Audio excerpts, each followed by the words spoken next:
Once I am sure there's nothing going on, I step inside, letting the door thud shut. Another church, matting, seats and stone, and little books, sprawlings of flowers, cut for Sunday, brownish now, some brass and stuff up at the holy end, the small neat organ, and a tense, musty, unignorable silence. Brewed God knows how long. Hatless, I take off my cycle clips in awkward reverence. Move forward, run my hand around the font. From where I stand, the roof looks almost new, cleaned or restored. Someone would know. I don't. Mounting the lectern, I peruse a few hectoring large-scale verses and pronounce "Here endeth" much more loudly than I'd meant. The echoes snigger briefly. Back at the door I sign the book, donate an Irish sixpence, reflect the place was not worth stopping for. Yet stop I did, in fact I often do, and always end much at a loss like this, wondering what to look for.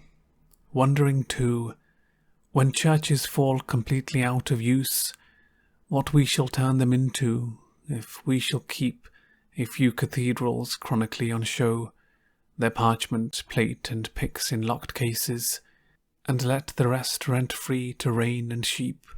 Shall we avoid them as unlucky places? Or, after dark, will dubious women come to make their children touch a particular stone, pick simples for a cancer, or on some advised night see walking a dead one? Power of some sort or other will go on, in games, in riddles, seemingly at random, but superstition, like belief, must die, and what remains when disbelief has gone? Grass, weedy pavement, brambles, buttress, sky. A shape less recognizable each week, a purpose more obscure.